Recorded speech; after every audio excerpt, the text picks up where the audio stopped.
어린 양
깨어지고 끊어졌던 나의 마음이 오늘 이 시간 예수 그리스도의 사랑으로 인하여서 다시 회복게 되는 귀한 시간이 되게 하여 주시옵소서.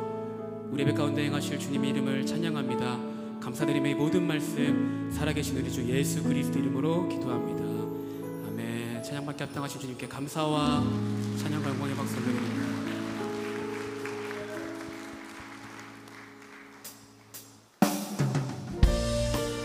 특별한 초대 예배 오신 모든 분들을 주님의 이름으로 환영하고 축복합니다. 이 예배에 정말 잘 오셨습니다. 지금 이 시간에는 오늘 이 예배에 처음 오신 분들을 저희들이 환영하고 또 선물 전달하는 시간 갖고 싶습니다.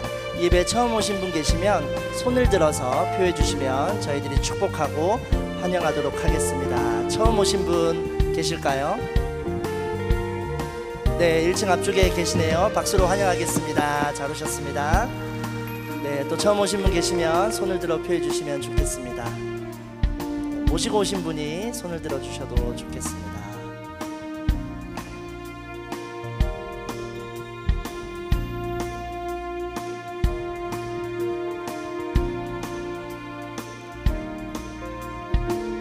네, 처음 오신 분 계시면 손을 들어 표해 주시면 저희들이 축복하기를 원합니다.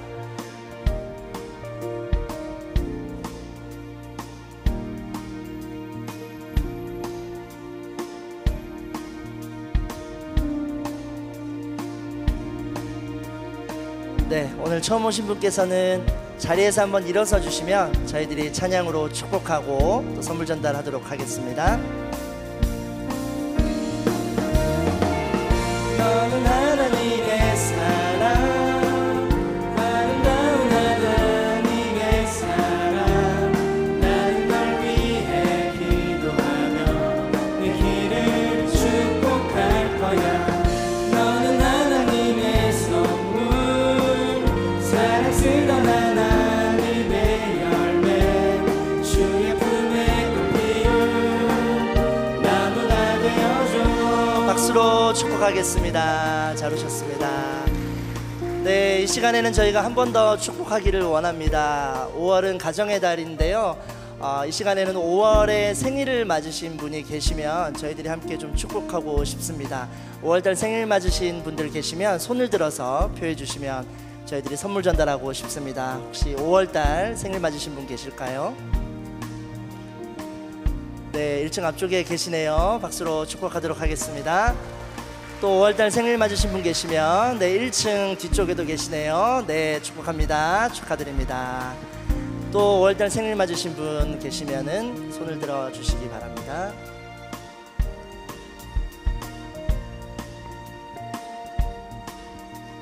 네, 자리에서 한번 일어서 주시면 저희들이 찬양으로 축복하고 선물 전달하도록 하겠습니다. 너는 하나님의 사랑, 아름다운 하나님의 사랑, 나는 널 위해 기도하며 내 길을 축복할 거야. 너는 하나님의 선물, 사랑스러운 하나님의 열매, 주의 품에 꽃 피운 나무가 되어줘. 나무가 되어줘. 나무가 되어줘. 박수로 축복하겠습니다. 네, 오늘 이 예배 처음 오신 분들께서는 예배 후에 잠시 자리에 기다려 주시면 저희 스태프들과 인사 나누고 돌아가시면 좋겠습니다. 또 교회 등록이나 기타 궁금하신 부분 있으시면 저희 안내 데스크를 방문해 주십시오. 저희들이 잘 안내해 드리도록 하겠습니다. 오늘 예배에는 평남로의 산하 우리 남성교회 연합회에서 이 예배를 참석해 주셨습니다.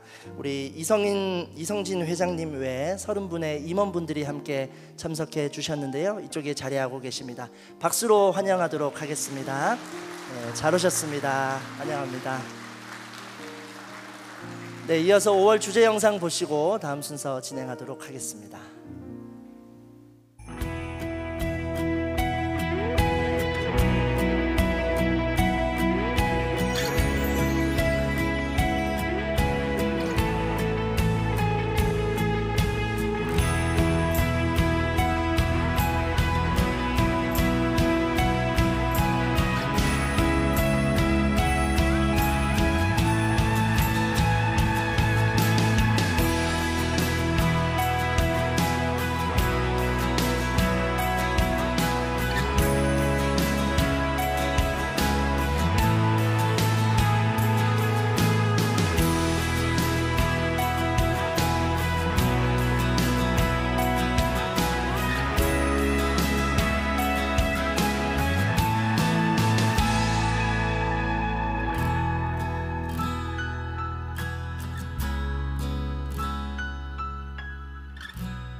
네, 오늘 또 예배 자리신 모든 분들을 축복하고 또 환영합니다. 우리 박수로 서로를 격려하고 또 축복하고 환영하겠습니다.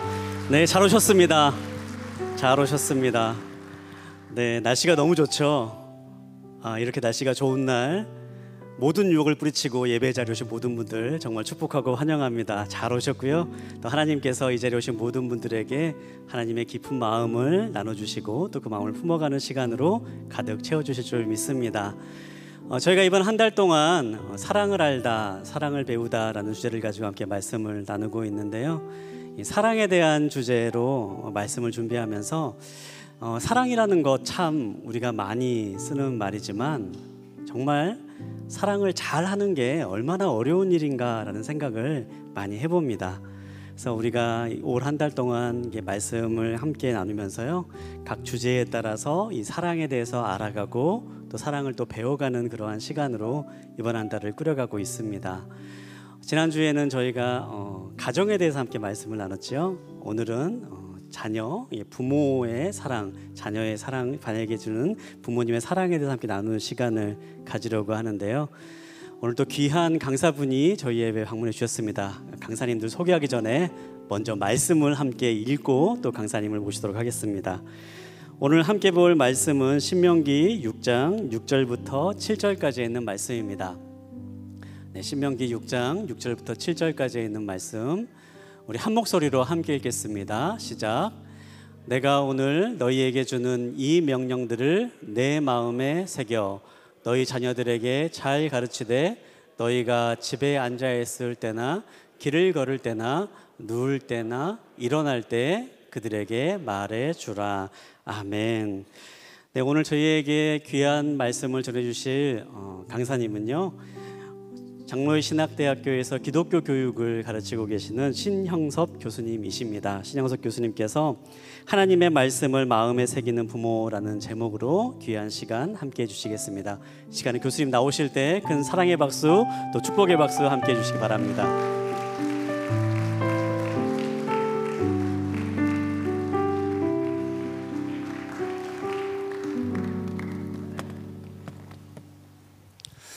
할렐루야.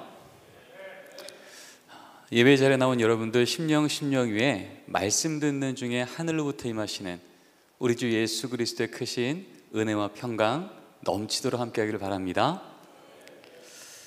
우리 화면을 보면서 말씀을 좀 전하겠습니다.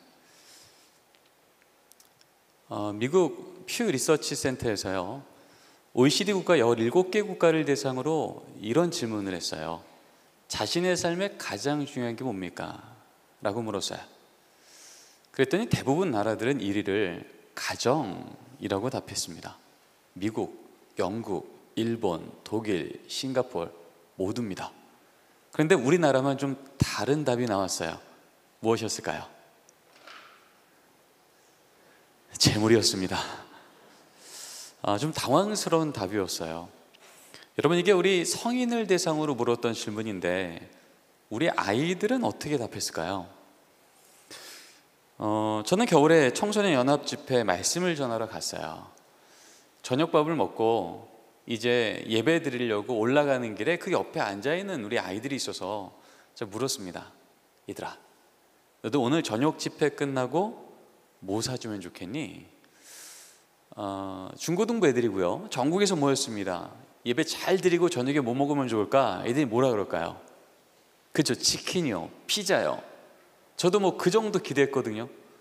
근데 제가 물었을 때 아이들이 저한테 이렇게 답합니다. 뭐 사주면 좋겠니? 그랬더니요, 땅이요,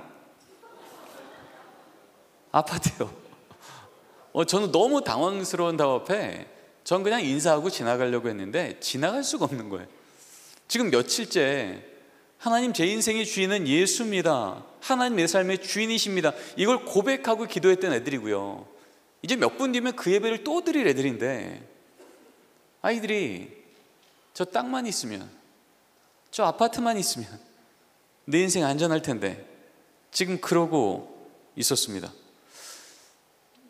한국갤럽을 통해 발표가 되죠. 우리나라 예수 믿는 부모 세대 17%. 근데 같은 시기에 대표적인 선거 기관을 통해 발표됩니다. 우리나라 예수 믿는 중고등부 아이들 3.8%.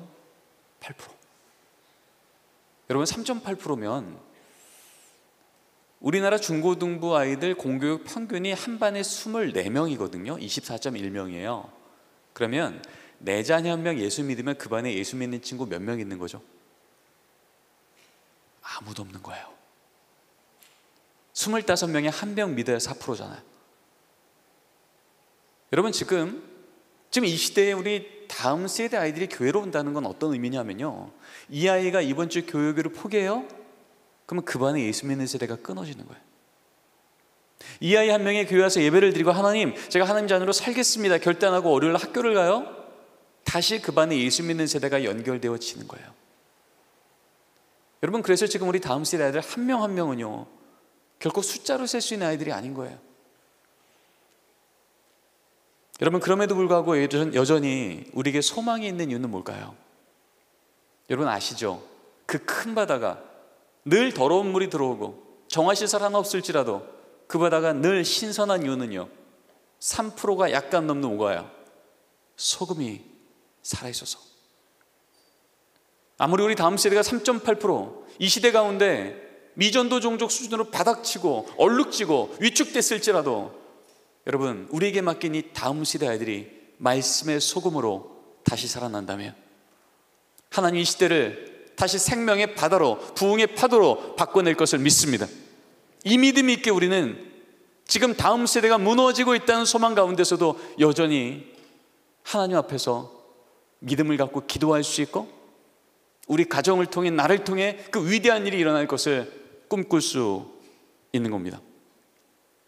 코로나가 끝나자마자 전국에 있는 담임 목사님들한테 물었어요. 목사님, 지금 우리 다음 세대가 미전도 종족 수준이라는데 어떻게 해야 될지 길을 못 찾겠다는데 무엇부터 해야 우리 아이들이 다시 신앙을 회복할까요? 담임 목사님 802분께서 이렇게 답합니다. 정책을 좀 바꿔봐야겠습니다. 교회 학교가 무엇인지 다시 좀 가르쳐야겠습니다. 좀 재정도 한번 투자해볼까요? 다 맞죠? 근데 다른 곳과 비할 수 없는 1위가 나오게 됩니다. 1위가 뭘로 나오죠? 시작! 부모의 변화였어요. 왜 담임 목사님들은 세상의 문제가 아니라고요, 어떤 환경의 문제가 아니라 그러고 부모가 바뀌지 않으면 우리 아이들이 이 신앙을 다시 회복하기 어렵다고 했을까? 우리 애들이 이렇게 말했거든요. 얘들아, 너희들 신앙에 가장 큰 영향을 준 요소가 뭐니라고 물었어요. 그랬더니 아이들이 이렇게 말합니다. 예수 믿는 중고등부 아이들 500명의 답입니다. 4위 교회학교 선생님, 3위 교회 친구, 2위 교회학교 교육자, 1위 부모였어요. 근데 1위랑 2위가 차이가 비교가 안 됩니다. 그러면 궁금해지죠. 이렇듯 우리 아이들의 신앙의 문제는 세상 문제가 아니라, 환경 문제가 아니라 결국 내 부모가 가장 큰 변수라고 말한다면 지금 이 시대 예수 믿는 부모는 우리 아이들을 어떻게 기르고 있을까? 코로나 중에 내 자녀는 코로나 중에도 현장 예배 보내기를 포기하지 않았어요 라고 말한 1,500명의 부모들의 대상으로 이렇게 묻습니다. 혹시 우리 자녀를 교육함에 있어서 4가지 영역이 있습니다. 인성, 지성, 진로, 신앙. 혹시 부모님은 어떤 교육을 우선적으로 하십니까? 여러분 이쯤 되면 1,500명의 대답의 1위는 뭘로 나와야 될까요? 당연히 신앙이죠. 그 코로나 중에도 내 자녀를 현장 예배 보내기를 포기치 않은 어느 교회를 봐도 가장 모범적으로 보이는 바로 그 가정이거든요. 근데 그 결과는 이렇게 나옵니다. 1위 인성, 2위 지성, 3위 진로, 신앙은 꼴찌였습니다. 여러분 이런 얘기 아니겠습니까? 신앙 중요하죠. 성적은 먼저. 신앙 중요하죠. 대학은 먼저. 여러분 아시죠? 우리나라 최대의 종교가 뭐죠? 대학교죠. 여러분 아시잖아요. 여러분 수능 시험 치는 날 보십시오. 내 자녀 저 대학 저과 들어가면 이제 그 인생 안전하겠네. 거꾸로요. 그 대학 떨어지면 마치 그 인생도 엎어진 것이냐. 우리 아이들이 넘어졌기 전에 부모가 먼저 넘어지지 않습니까? 예수 믿는 부모라고 다릅니까? 아니요. 별로 그런 것 같지 않습니다. 우린 기억합니다. 인류 최초의 범죄 사건의 선악과 사건이었어요. 그때 이 선악과 사건이 있자마자 하나님이요, 아담을 찾아오셔서 이렇게 물으십니다. 아담아, 네가 어디 있냐? 늘 나와 마주하고 교제하던 네가 지금 어디가 있냐? 라고 물으시는 거예요. 여러분 궁금하지 않으십니까? 분명히 선악과 사건을 가장 먼저 범했던 자는 아담인가요? 하와인가요? 하와잖아요. 선악과를 먹은 자도, 먼저 먹은 자도 하와고, 이거 먹어도 되지 않겠냐 건넨 자도 하와인데 왜 하나님은 하와를 찾아가지 않으시고 아담을 찾아오셔서 다그치실까요? 여러분 아시죠? 선악을 알게 하는 나무 열매는 먹지 말라. 먹는 날에는 정령 죽으리라. 여러분 이 얘기를 먼저 들은 자가 누구예요? 아담이에요? 하와예요? 아담이잖아요.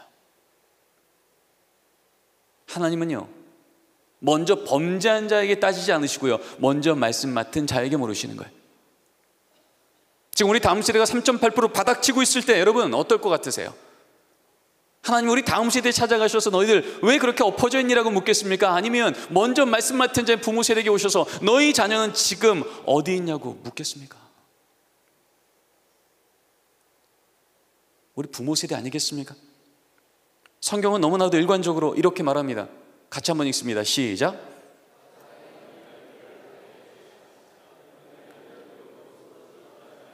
마땅히 할 길을 아이한테 가르치래요. 그럼 늙어도 안 떠난대요.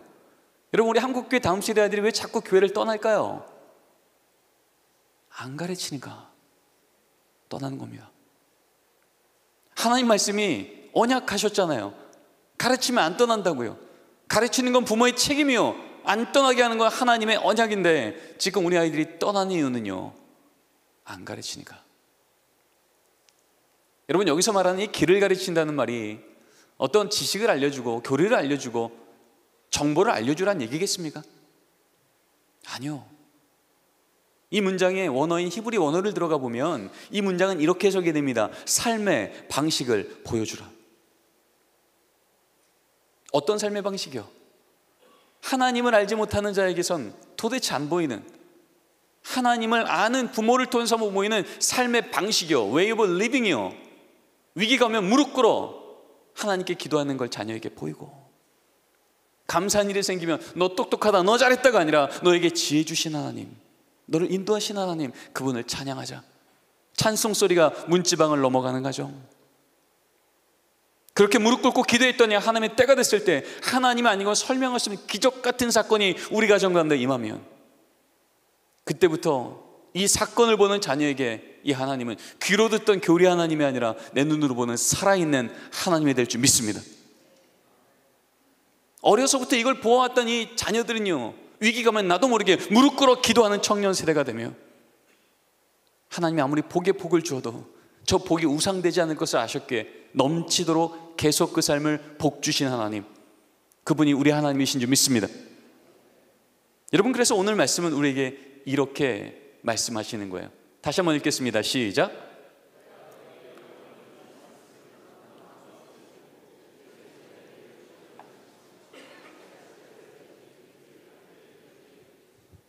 여러분 이 말씀을 어디에 새기랍니까? 머리에 새기는 건가요? 마음에 새기는 건가요? 마음이잖아요. 신앙은요, 머리에 새겨서 입으로 전달되는 게 아니고요, 마음에 새겨서 삶의 등으로 보여주는 거래요. 여러분 여기서 말한 마음이란 이 히브리 단어 레바브는요, 중심이란 뜻이에요. 우선순위란 얘기겠죠. 무엇을 내 삶의 우선순위로 두는지를 어떻게 해요? 앉았을 때든지 일어날 때든지 길을 갈 때든지. 무슨 말일까요? 평안할 때나 위기 가운데나 일상일 때나 언제나 하나님은 우리에게 이 말씀을 하고 계시는 거예요.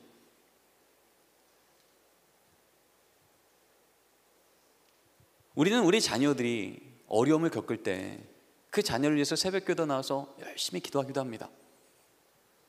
말씀 붙들고 기도하죠. 하나님 언약대로 약할 때 강함 되어 주신다면서요, 모퉁이에서 붙드신다면서요, 포기치 않으신다면서요. 하나님 지금입니다, 우리 자녀 붙들어 주세요. 우린 그렇게 기도해요. 근데 문제는 뭐예요? 그렇게 새벽기도 끝나고 집으로 돌아서 아침밥 먹을 때 뭐라 그래요? 근데 너 성적은? 근데 너 대학은? 근데 너 취직은? 우리 자녀 교회 내 부모가 어떻게 기도했는지 들어본 적이 없는 거예요. 여러분, 성경은 증언하죠. 믿음은 어디서 난다고요? 들음에서 나잖아요. 우리 자녀 교회 뭘 들려주십니까? 들음에서 믿음이 나는 걸 아셨기에, 그 들음이 우리의 가치가 되고 우리 삶이 되고 기준이 되는 걸 아셨기에 하나님은 말씀하시는 거예요. 평안할 때나 위기일 때나 언제나 하나님이 지금 우리 삶을 어떻게 인도하시는지를, 그걸 믿고 이 부모는 어떻게 기도하는지를 내 자녀 교회에 들려주라는 거예요. 2000년 교회사는 우리에게 증언하고 있습니다. 종교개혁이 일어나자마자 1517년도 마틴 루터는 그로부터 딱 5년 뒤에 자신이 쓴 책 서문에 이렇게 기록합니다. 같이 한번 읽겠습니다. 시작.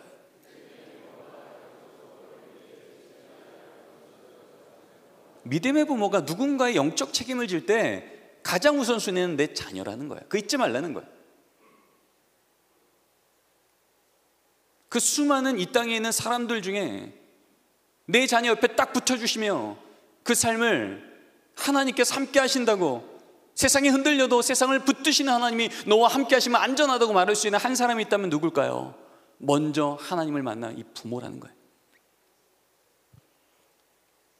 종교개혁의 모든 교리와 진리들을 잘 정리하여 가르쳤던 잔 깔뱅이요, 이런 얘기합니다. 기독교 가정은 작은 교회입니다. 여러분, 교회는요, 아무리 많이 모이고 아무리 자주 모여도요, 예배라는 사건이 멈춰요? 그때부터 교회 아닙니다. 지금 가정이 작은 교회라는 얘기가 뭐예요? 우리 가정에 성경책이 쌓여 있고요, 문패 교패가 붙어 있어도요, 하나님, 우리 가정의 주인은 하나님이셔서 우리 가정은 안전합니다. 우리 가정은 소망이 있습니다. 가족이 모여 하나님께 감사하는 이 말이 일주일에 한 번이건 매일이건 이 정기적으로 나오지 않으면 예수 믿는 가정이 아닐 수도 있겠다. 그게 말씀만으로 교회를 갱신했던 종교개혁자들이 외쳤던 얘기들입니다. 우리나라는 선교 초기 때부터 이걸 잘 배웠던 나라입니다. 100년 전 평양신학교에서 우리 목사님들을 가르칠 때 썼던 교과서예요. 목사 지법입니다. 목회 이렇게 하라는 겁니다. 거기에 이런 문장이 있죠. 같이 한번 읽겠습니다. 주일학교는 시작.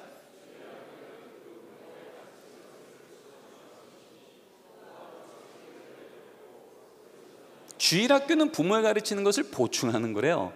그럼 책임은 누가 지는 거예요? 부모가 지는 거예요. 여러분, 부모에게 책임을 줬다는 얘기는 뭘까요? 하나님이 부모를 먼저 하나님의 은혜로 채워가신다는 약속이었던 거예요. 그러면 이 마음에 하나님의 말씀을 새겨 자녀에게 부지런히 전한다는 건 무슨 의미일까? 오늘 그 말씀을 같이 듣기로 합니다. 같이 한번 읽겠습니다. 시작. 신앙전수는 숙제가 아니라 뭐라고요? 언약이라고요. 이 숙제 해야겠다라는 부담스러운 사건이 아니고요, 이 말씀을 전하는 하나님이 말씀대로 내 자녀에게 그 일을 이루실 걸 우리에게 보게 하시는 거예요.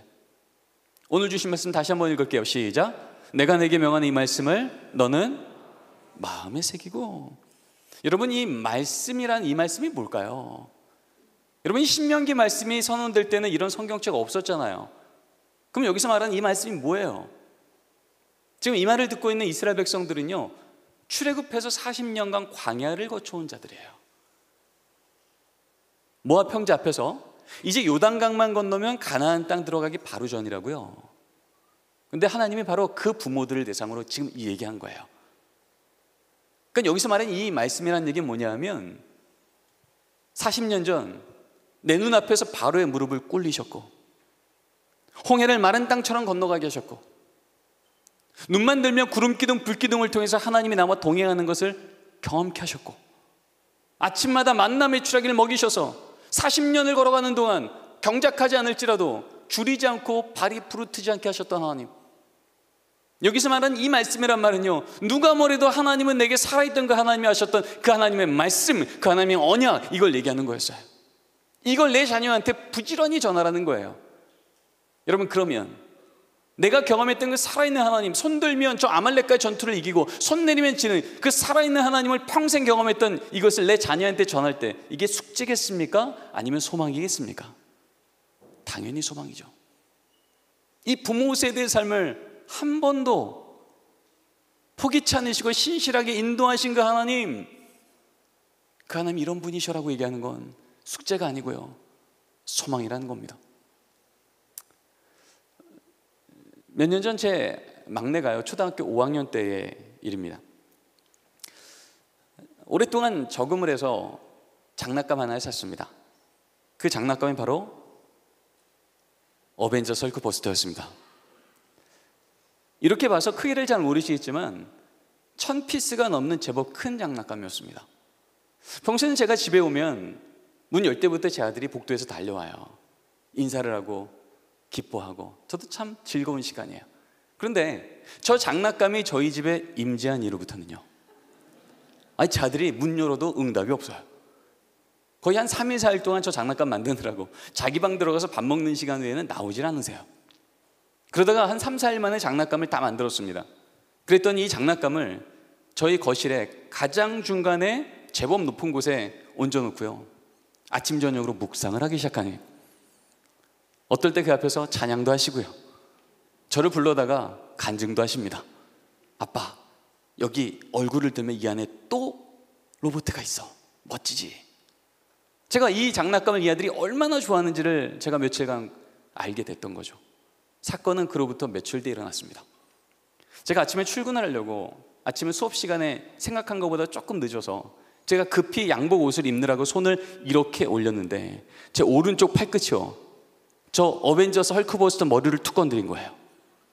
그랬더니 정말 영화처럼요, 그 위에서부터 밑으로 떨어지는데 슬로우 비디오로 떨어져서요, 바닥에 딱 떨어지자마자 머리, 가슴, 다리 3등분으로 완전히 부서졌습니다. 저는 장난감이 보이지 않았고요, 이제 이거 보고 엉엉 울게 된 제 아들 얼굴이 보였어요. 큰일 났다, 어떡하지? 제가 너무 당황해서 안방으로 가서 박스 하나를 갖고 나왔어요. 거기 안에 이 장난감을 넣고요, 옷장 깊숙한 곳에 숨겨놨습니다. 그리고 이제 저는 출근을 했죠. 근데 출근하면서 엘리베이터 타고 내려가는데 마음이 너무 불편한 거예요. 분명히 이 아들이 학교 갔다 오면 이분 어디 가셨냐고 계속 찾을 텐데. 그래서 제가 늦었지만 다시 집으로 왔어요. 그리고 생각해 보니까 제가 어렸을 때 저도 레고 좀 했었거든요. 우리 11살, 12살짜리 아들도 한 건데 내가 못할까? 그래서 다시 꺼냈어요. 그래서 이거를 이렇게 하나 둘 맞춰보기 시작하는데 현실은요, 만질수록 레고가 여기저기서 뚝뚝뚝 떨어지는 거예요. 안 되는 거구나. 다시 집어넣고 이제 출근합니다. 그리고 하루 종일 저는 어둠 속에 있었습니다.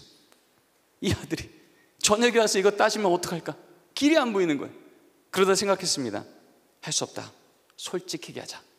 그리고 집에 가서 이제 그 장난감을 옷장에서 꺼냈습니다. 이걸 바로 보면 아이가 충격받을 것 같아서 제가 멀찌감치 서서 얘기했습니다. 혜건아, 너 거기 있어, 여기서 설명할게. 그리고 제가 설명을 시작했습니다. 아빠가 그러려고 그런 게 아닌데 팔꿈치가 툭 건드렸는데 이렇게 됐네. 혜건아, 정말 미안해. 아빠가 정말 미안해. 이 말만 계속 반복하고요, 이거 보여줬어요. 그랬더니요, 당장이라도 주저앉아서 울 줄 알았던 아들이 씩 웃는 거예요. 그러더니 저한테 그러는 거예요. 아빠, 괜찮아. 내가 고칠 수 있어. 내가 만들었잖아. 저는 그 말이 거의 복음이었습니다. 하루 종일 어둠 속에 있던 나에게 한 줄기 빛이었다고요. 근데 문제는 뭐예요? 이제 정말 이 아이가 이걸 만들어야 되는데 제 마음에 의심의 영이 충만해졌습니다. 제가 그렇게 만지려고 그래도 만질 때마다 부서졌던 이것을 얘가 어떻게 하겠어요? 그래갖고 그래도 잠깐이라도 평강이 있지. 그리고 아이가 들어가서 다시 만드는 동안 저는 이제 마루에 있었습니다. 그리고 한 10여 분 뒤에 나왔는데요, 정말 거짓말처럼 완벽하게 만든 장난감을 들고 나와서요, 제 얼굴 앞에 보여주면서 이러는 거예요. 아빠, 내가 고칠 수 있다고 했지. 내가 만들었었잖아. 여러분, 저는 제 막내 이 말 한마디에 그날 밤에 많은 생각을 했습니다. 여러분, 11살, 12살짜리 아들도요, 내가 만든 건 내가 고칠 수 있다고, 괜찮다고 그렇게 말하면 실제로 10여 분 만에 완벽하게 만들어서 나오는 게 우리의 현실이라면, 여러분, 아무리 내가 생각할 때 우리 자녀, 우리 인생, 우리 가정 부서진 것 같고 깨어진 것 같고 소망 안 보이는 것 같이 보일지라도, 내가 만지면 만질수록 더 엉망되는 것처럼 보일지라도 우리 하나님 그 손으로 우리 가정 만져주시면, 우리 아들 만져주시면, 우리 상한 부분 깨어진 부분 만져주시면 완전하게 다시 회복해 주실 줄 믿습니다. 오늘 말씀에 이 말씀을 마음에 새겨 삶으로 전달하라는 얘기는요, 우리한테 해내라는 숙제가 아니고요, 하나님이 해주신다는 말씀일 줄 믿습니다. 그 인생 내 손에 맡기라는 말씀인 줄 믿습니다. 여러분, 이것이 우리에게 오늘 주신 말씀이 갖게 하시는 진짜 소망이 되는 말씀인 거죠. 이 말씀을 전한다는 건 또 어떤 의미일까요? 두 번째 말씀입니다. 같이 한번 읽겠습니다. 시작. 설득이 아니라 뭐라고요? 증인해. 우리는 우리의 말씀을 우리 자녀한테 전한다는 걸 자꾸 어떤 교리를 잘 정리해서 들을만 해서 설득할만 해서 이걸 전할 때 우리 아들이 좀, 우리 딸이 좀, 우리 가정이 좀 바뀔 거라 생각하지만요, 우리가 전하는 건 설득이 아니고요, 증언입니다. 왜냐하면 성경은 우리에게 이렇게 말하고 있거든요. 내 자녀에게 부지런히 가르치며 이 말씀을 강론할 것입니다. 이 히브리어 원어로 들어가면 이 말은 또 이렇게 해석이 됩니다. 이 말씀을 자녀에게 전하라, 말하라. 이걸 영어 성경은 아주 단순하게 이렇게 표현합니다. Talk to them. 설득하라는 게 아닌 거예요. 정말 우리가 전하는 게 진리라면 그것은 진리 자체가 능력되어 우리가 전할 때 우리의 입을 통해서 내가 전하면 성령님이 설득해 주실 줄 믿습니다. 저 집은 16년째 가정예배를 매일 드려요. 그래서 제 자녀는 태어난 날부터 가정예배를 빠뜨린 날이 거의 없었던 것 같아요. 근데 제 딸이 초등학교 6학년 때 그날도 가정예배를 이제 드리고 방으로 들어갔는데, 가정예배 끝나자마자 방으로 들어간 제 딸이 제 뒤에 대고 이러는 거예요. 아빠, 나 이번 주 교회 안 가면 안 될까? 제가 물었죠. 왜? 나 하나님 안 믿어져. 태어나서 가정예배를 빠뜨린 날이 없었던 것 같은 이 자녀가 지금 5분 전에도 찬양하고 기도하고 기도 제목 나누고 그렇게 나눴던 이 딸이요, 지금 저한테 그러는 거야. 하나님 안 믿어진다고요. 제가 너무 당황해서 그랬어요. 혜나 알겠어. 일단 자자. 내일 얘기하자. 그리고 안방으로 들어가서 잠을 잤는데 잠이 안 오는 거예요. 이건 뭐 영어 성적 좀 떨어졌다, 수학 성적 좀 떨어졌다, 뭐 이런 얘기 아니잖아요. 이건 생명으로부터 끊어졌던 얘기였거든요. 그래서 제가 밤새 하나님께 그렇게 기도했어요. 하나님, 저 길이 안 보여요. 저 좀 도와주세요. 하나님, 이 자녀 내 자녀 아니잖아요. 하나님 자녀잖아요. 하나님 좀 도와주세요. 거의 밤을 샜습니다. 그리고 거의 뜬 눈으로 아침에 눈을 딱 떴는데, 그때도 뜨자마자 또 기도했어요. 하나님, 저 어떡해요? 우리 혜인이 어떡해요? 근데 그렇게 제가 기도하던 중에 하나님이 제 마음속에 이런 음성을 듣게 하셨어요. 괜찮아. 딸 혜인이가 아무리 흔들려도 내가 더 힘있게 붙들고 있어. 그 아이의 흔들림보다 내가 붙듦이 더 크다. 괜찮아. 상황은 바뀐 게 전혀 없다고요. 여전히 아이는 하나님 못 믿겠다 그러고 교회 안 가겠다 그러는 그 상황인데요, 이 하나님의 음성을 제 마음속에 들려주시는데 그 음성 듣자마자 마음이 너무 평강이 온 거예요. 이해할 수 없는 평강이요. 상황은 바뀐 게 없는데 걱정이 안 되기 시작하면서 그 뒤에 바로 생각이 든 건요, 이 딸이 2살이 채 안 됐을 때 미국에서 있었던 그 사건입니다. 이 아이가 2살이 채 안 됐을 때 저는 7년 반의 유학을 마치고 마지막 논문까지도 교수님께 제출하고 2주 동안 마지막 평가받는 기간이었어요.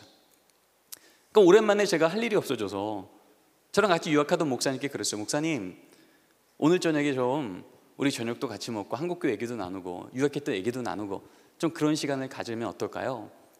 목사님 좋대요. 자기네 집에 오래요. 그래서 그 2살이 채 안 된 제 딸을 바구니에 넣어서, 그리고 이 밤새 얘기를 해야 되니까 아이를 잘 재워야 돼서 젖을 많이 먹이고 복도 끝에 있는 그 방 안에 이 아이를 놓고 문을 닫았어요. 그리고 이제 저녁을 먹습니다. 근데 저녁 먹는데 끝자락쯤 됐는데 어디서 빵 굽는 냄새가 나는 거예요. 그래서 목사님께 물었죠. 목사님, 빵 구세요? 안 굽는다는 거예요. 그런가 보다 하고 이제 또 저녁 먹고 뭐 차 마시고 거의 심야가 됐어요. 한 3시간, 4시간 지났습니다. 근데 이제는 빵 굽는 냄새가 아니라 이제 빵 타는 냄새가 나는 거예요. 제가 다시 물었어요. 목사님 정말 빵 안 구우시죠? 근데 그 말 하자마자 이 말을 한 저도, 그 말을 들은 목사님도, 제 옆에 있던 아내도 생각이 난 거예요. 우리 딸 넣었던 그 방, 거기서 냄새가 났던 거예요. 그래서 그 목사님이 달려 들어갔고요, 저랑 아내는 따라 들어갔습니다. 문을 딱 열었는데 그 안은 깜깜했고요, 유독가스가 가득했고요, 들어갔던 제 신고 목사는 몇 초 있지 못하고 기침하며 나왔습니다. 상황을 보니 이런 상황이었어요. 이제 아이를 잘 재우려고, 이제 미국에는 이 등이 위에 없잖아요. 스탠드로다가 불을 켜잖아요. 그러다 보니까 그 방에 이 스탠드 하나가 있었는데 그 스탠드가 백열등이었던 거예요. 큰 백열등이 그 조명을 비췄는데, 이제 제 아내가 이 아이를 잠을 잘 재우려고 생각하다 보니까 입고 갔던 이 면옷을 거기에 덮어놓으면 좀 조도가 되겠다, 좀 어둑어둑해서 잠 잘 자겠다 생각이 들었던 거죠. 그런데 그 백열등을 둘러싸고 있는 갓은 플라스틱이었습니다. 근데 이 면으로 덮어놓다 보니까 이 백열등이 열이 나면서 이 면에 불이 확 났으면 괜찮은데 불은 나지 않고 이 뜨거운 열기가 계속 이 면을 덮고 옆에 있는 플라스틱을 녹이기 시작한 거예요. 플라스틱이 녹으면서 이 유독가스가 아래로 계속 내려갔던 거예요. 그게 차고 차서 이 목사님이 문 열자마자 그 어른 키높이 안에서도 유독가스가 가득했고 버틸 수 못해서 나오게 된 거죠. 그리고 이제 들어갔을 때는 이미 백열등이 너무 열이 나서 터져버리고, 불은 터졌는데 열은 계속 나니까 유독가스는 계속 늘러붙은 이 플라스틱을 통해서 밑으로 내려갔던 거예요. 그래도 어떻게 해요? 저나 아내는 우리 아이 찾아야 되잖아요. 심야고 불은 꺼졌고 깜깜한데 이 안에 가득한 매연가스가 있고요, 그 안에서 아이를 더듬더듬하며 찾았습니다. 아이를 데리고 나왔습니다. 미동이 없습니다. 흔들었어요. 근데 감사하게도 아이가 깼습니다. 제가 깬 걸 보자마자 저희 장로님께 전화드렸어요. 저희 장로님이 리치몬드시의 가장 큰 병원 세인메리 하스피털의 부원장님이셨거든요. 그래서 전화드렸어요. 장로님 죄송해요, 심하지만 지금 제 딸이 이런 경험을 했습니다. 지금 아이가 살아는 있지만 모르겠어요. 저 병원 가니까 선생님 붙여주세요. 그리고 병원 가자마자 준비되어 있던 선생님들한테 아이를 인계했습니다. 그리고 장로님이 제 옆에 계신데 장로님이 울기 시작해요. 장로님도 의사니까 알잖아요, 지금 이 상황에서 어떻게 될지. 근데 저희랑 같이 한참 울었어요. 근데 그 의사 선생님들이 이 장로님을 먼저 불러요, 부원장님을. 그러더니 장로님이 좀 있다가 오셔서 이렇게 말하는 거예요. 목사님, 우리 의사분들이 말씀하시는데 혜인이 뇌에 유독가스가 1초도 들어가지 않았답니다. 기적이랍니다. 우리 상식도 알고 있지만 플라스틱이 녹은 그 유독가스가 있는 방 안에서 단 1, 2분만 있어도요, 뇌에 유독가스가 들어가면 뇌가 멈춥니다. 뇌가 멈추면 심장도 같이 멈춥니다. 그런데 이 아이가 지금 1, 2분이 아니라 3시간, 4시간은 거기 안에 계속 있었던 거예요. 어른이 들어가도 못 참을 정도로 가득했던 그 방이에요. 근데 지금 의사 선생님들이 점검했더니요, 단 1초도 뇌에 유독가스가 안 들어갔다는 거예요. 지극히 정상인이 퇴원하라는 거예요. 그래서 너무 감사해서 애를 데리고 이제 주차장으로 나오는데 제 아내가 갑자기 오열을 하기 시작하는 거예요. 그리고 이제 운전해서 가는데 고속도로 중에 너무 오열이 심하니까 운전을 못 하겠는 거죠. 갓길에 세워놓고 아내를 진정시킵니다. 근데 아내가 저한테 그러는 거예요. 아까 주차장 나오는데 문을 딱 열자마자 하나님이 자신 앞에 하나의 그림을 보여주셨는데 딱 절반부터 왼쪽은 제 딸이 어떻게 되는지도 모르고 그 거실에서 웃으면서 밥 먹고 차 마시던 우리의 모습을 보여주셨고, 오른쪽은 그 시간에 그 방 안에서 백열등조차 터져버려서 깜깜했던 그 방 안에서 예수님이 제 딸을 품에 안으시고 1초도 쉬지 않고 코에 생기를 불어넣는 장면을 보여준 거예요. 이걸 보고 나니 아내가 감당이 안 됐던 거죠. 제 딸이 2살이 되기 전에 경험했던 이 사건이 그날 아침에 기억났던 거예요. 그래서 그날 저녁에 이제 가정 예배 드리려고 가족이 모였을 때 혜인이를 또 불렀어요. 혜인아, 잠깐 나와봐. 너 예배 안 드려도 좋은데 하나님이 너 2살 때 있었던 일을 오늘 기억나게 하셨어. 아빠가 좀 설명해 볼게. 그리고 그날 찍었던 그 불탔던 그 방, 그 집, 그 옷, 병원에서 찍었던 그 선생님하고 사진, 이걸 다 프린아웃 했어요. 그 앞에 내놓고 이 딸한테 설명하기 시작합니다. 혜인아, 너한테 이런 일이 있었어. 아이가 들으면서 계속 똑같은 말만 하는 거예요. 아빠, 정말이야? 정말이야? 엄마 정말이야? 그러면서 중간부터는 아이가 울기 시작합니다.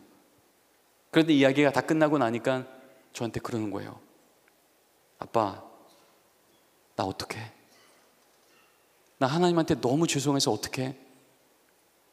하나님은 나를 거기서도 살려주셨는데 눈에 안 보인다고 하나님 없는 분 취급했잖아. 나 어떡해? 그때 제가 그 딸을 안아주며 이렇게 얘기했어요. 저한테 주셨던 그 마음을 그대로 말했어요. 혜나, 너 괜찮아. 너의 의심과 흔들림보다 하나님이 너를 지금 붙드시고 사랑하는 그 사랑이 훨씬 크셔. 너 괜찮아. 우리는 하루에도 하나님을 몇 번이고 의심하고 포기하지만 하나님은 단 하루도 너를 포기한 적도, 너를 내려놓은 적도 없었어요. 너 괜찮아. 제 딸도 저도 한참을 그렇게 울었어요. 여러분 기억하십시오. 우리의 끝장이 우리를 향하시는 하나님의 완전함을 조금도 변개하지 못할 줄 믿습니다.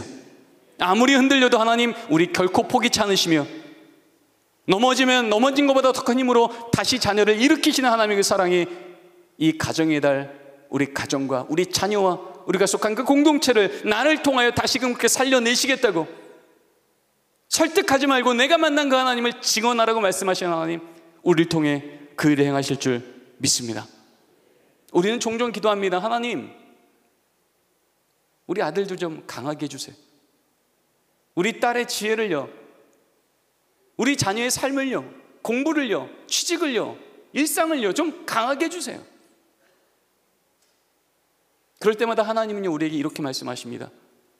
나는 너의 자녀를 강하게 하지 않겠다. 내가 그들의 강함이 되어 주겠다. 왜요? 하나님 없이 강해지면 부러질 걸 아니까. 하나님 없이 높아지면 떨어질 걸 아니까. 우리가 원하는 대로 우리 자녀와 우리 가정을 강하게 하지 않으시고요, 여전히 연약할지라도 강하신 하나님이 우리의 강함 되어 주셔서 우리 가는 걸음마다 동행하시사 하나님 없이 성공함이 아니라 하나님과 함께 형통하는 걸음을 우리에게 허락해 주실 줄 믿습니다. 그래서 믿음은 내가 세워가는 게 아니라 하나님이 세워주시는 겁니다. 그래서 하나님 나라는 내가 세워 올라가는 게 아니라 하늘에서 임하여 주시는 것입니다. 우리의 삶이 완전해서 내 자녀가 완전해지는 게 아니라 완전하신 하나님이 우리와 동행할 때 우리는 완전한 삶을 걸어가게 될 줄 믿습니다. 오늘 말씀을 정리합니다. 우리는 기억합니다.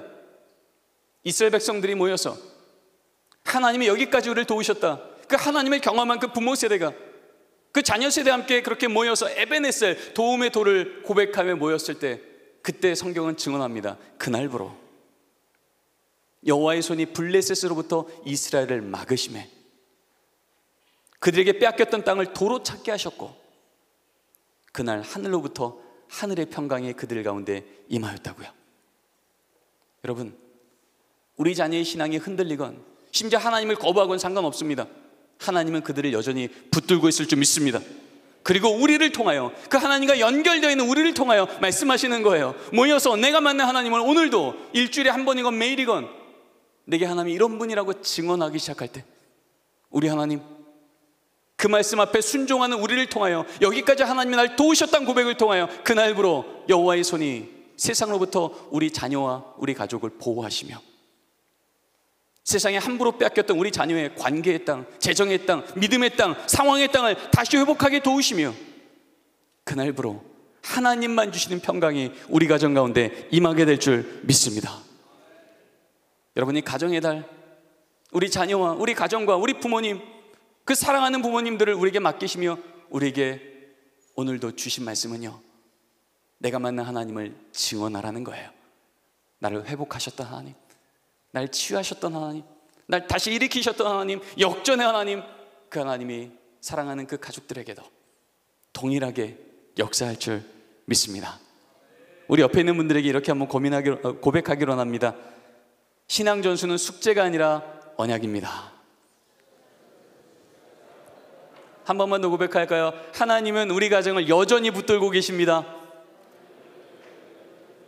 믿으십니까? 기도하겠습니다. 하나님, 먼저 말씀 맡은 자는 우리 자녀 세대 앞에 복음의 증인으로 부름받았음을 다시금 기억하게 하시니 감사합니다. 우리 신앙을 마음에 새겨 삶의 등으로 믿음의 자녀를 세우는 부모 되게 하여 주시옵소서. 우리 부모와 가정의 수준만큼이 아니고요, 우리 가정을 향하시는 하나님의 계획과 능력만큼 역사해 줄 것을 믿습니다. 이 신앙전수 숙제가 아니라 언약이며 설득이 아니라 증언임을 기억할 때 하나님, 우리의 일상을 통하여 우리 자녀와 우리 가족 가운데 하나님 흘러가게 하여 주시옵소서. 그래서 우리 자녀는 나이 되었을 때 나보다 믿음 좋은 부모로 우리 온누리교회와 이 시대를 믿음으로 힘있게 섬겨감을 보는 감격이 있게 하여 주시옵소서. 감사합니다. 예수님의 이름으로 기도드립니다. 네, 귀한 강의해 주신 우리 신현석 교수님께 다시 한번 축복의 박수, 감사의 박수 전해드리도록 하겠습니다. 네, 감사합니다. 저희가 사랑을 배우는 시간으로 이 시간 함께 보냈는데요. 부모로서 자녀에게 가장 줄 수 있는 가장 큰 사랑은 바로 믿음을 전해주는 것이 아닌가 생각해 봅니다. 특별히 이 자리 가운데 계신 분 가운데에 아직 그 믿음을 아직 확신하지 못하는 분들도 계시는 줄 알고 있는데요. 바라는 것은 저희 예배를 통해서 이 자리에 함께 나누는 모든 시간들을 통해서 먼저 우리가 그 하나님의 사랑과 또 하나님의 그 큰 기쁨과 은혜를 누릴 수 있는 기쁨이 있게 되기를 소망합니다. 그리고 바라는 것은 또 우리 자녀에게 가장 소중한 그 하나님의 사랑을 전해줄 수 있는 그러한 기쁨이 함께하기를 간절히 바랍니다. 제가 얼마 전에 드라마를 하나 봤습니다. 드라마를 하나 봤는데요, 폭삭 소가수다라고 하는 드라마를 봤는데 참 재밌다 그래가지고 봤는데요, 정말 재밌더라고요. 근데 제가 그 드라마를 보면서 제 마음 가운데 그런 기도가 자꾸 나왔습니다. 우리 예수니가 예수님 믿어야 되는데, 그런 주인공이 자꾸 예수님 믿어야 되는데 그런 마음이 나오더라고요. 그러면서 그렇게 엄마가 예수님을 잘 알게 되고 믿으면 그 딸인 금명이도 분명히 예수님을 알게 될 텐데, 그 마음이 자꾸 들더라고요. 그래서 부모님들께서 먼저 예수님을 알게 되고 또 그 믿음 가운데 거하는 기쁨이 있게 되길 바라고, 또 자녀들이 그 믿음을 함께 나누는 기쁨이 우리 가정 가운데 함께 하기를 소망합니다. 제가 축도함으로 예배를 마치도록 하겠습니다. 하나님, 이 시간에 우리의 마음 가운데 주시는 귀한 말씀들을 담아 살게 해주시고 우리의 가정 가운데 가정을 교회로 세우며 우리의 자녀들에게 받은 사랑을 잘 나누고 증언할 수 있는 우리 모두가 될 수 있도록 함께하여 주십시오. 이젠 우리를 구원하신 예수 그리스도의 크신 은혜와 하나님 아버지의 끝없는 사랑과 성령님의 교통하심이 오늘 이 자리에 나와 주님께서 주시는 귀한 마음을 마음에 품고 우리의 자녀들에게 가장 좋은 것을 전해주기를 소망하며 다짐하는 이 자리에 모인 모든 믿음의 식구들 머리 위에와 그 가정과 일터와 자녀 위에, 이 나라의 민족과 선교사님들 위에 이제부터 영원히 함께 하시기를 간절히 축원하옵나이다. 아멘. 예배의 주인 되신 주님께 한 번 더 감사와 영광의 박수를 드리겠습니다. 예배 모든 순서를 마칩니다. 삶의 자리 가운데 승리하시기를 소망합니다.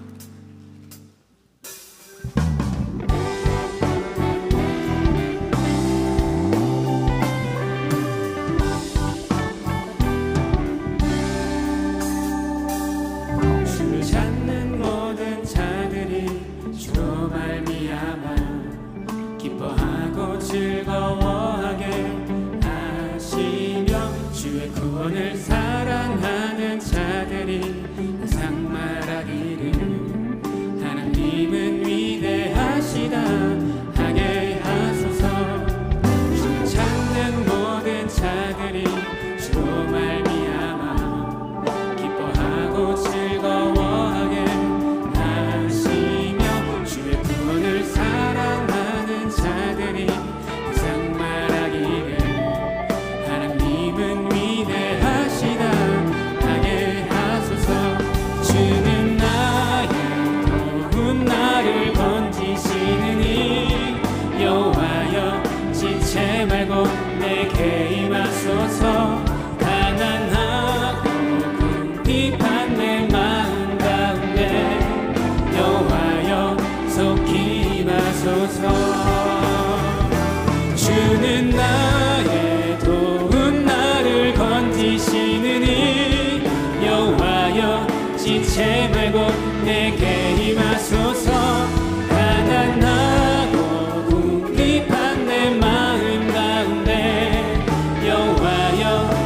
기림하소서